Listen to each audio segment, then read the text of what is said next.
जिस बांग्लादेश की शेख हसीना को भाजपा सरकार भारत में शरण देकर बिरयानी खिलाती है, उसी बांग्लादेश में हिंदुओं की निर्मम हत्या कर दी जाती है। लेकिन अंधभक्त भाजपा की बजाय मुझसे सवाल पूछते हैं। इन जाहिलों को 4 सवाल अपने पौपों से भी पूछना चाहिए कि अगर वो वॉर रुकवा सकते हैं तो हिंदुओं की हत्या क्यों नहीं रुकवा रहे हैं?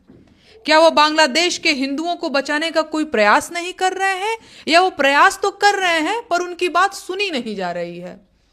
वो तो बांग्लादेश की आजादी के लिए जेल भी गए थे, फिर भी ये हाल है।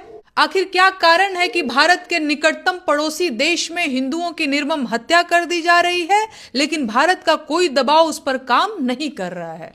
क्या इसके लिए भी नेहरू जी जिम्मेदार हैं, या इस बार अंधभक्त अपने लॉजिक से इंदिरा जी को जिम्मेदार बताएंगे क्योंकि बांग्लादेश उन्होंने ही बनवाया था? अरे हंसिए मत, आप लोग इन अंधभक्तों को नहीं जानते। वो लोग इसके लिए मुझे भी जिम्मेदार बता सकते हैं। अंधभक्त जितनी शिद्दत से बांग्लादेश के अल्पसंख्यकों की चिंता कर रहे हैं, काश उतनी ही चिंता उन्हें भारत के अल्पसंख्यकों की भी होती। जितना दुख उन्हें बांग्लादेश के हिंदुओं के लिए हो रहा है, काश उतना ही दुख उन्हें भारत के हिंदुओं के लिए भी होता। रायबरेली में हरिओम वाल्मीकि को पीट पीट कर मार डाला गया, लेकिन किसी भी भाजपाई और किसी भी अंधभक्त के मुंह से बोली नहीं निकली। ये कितने शर्म की बात है। आप त्रिपुरा के एंजेल चकमा को जानते हैं? नस्लीय टिप्पणी का विरोध करने पर देहरादून में उनकी चाकू मारकर हत्या कर दी गई। क्या आपने एक भी भाजपाई को इस हत्या के खिलाफ आवाज उठाते देखा? देखेंगे भी नहीं। उनकी फितरत ही ऐसी है।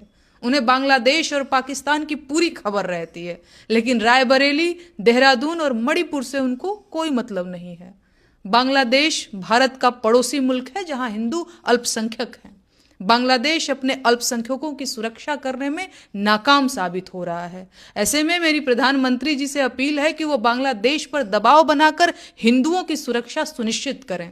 उनसे मेरी एक और अपील है कि वो भारत के अल्पसंख्यकों की सुरक्षा भी सुनिश्चित करें।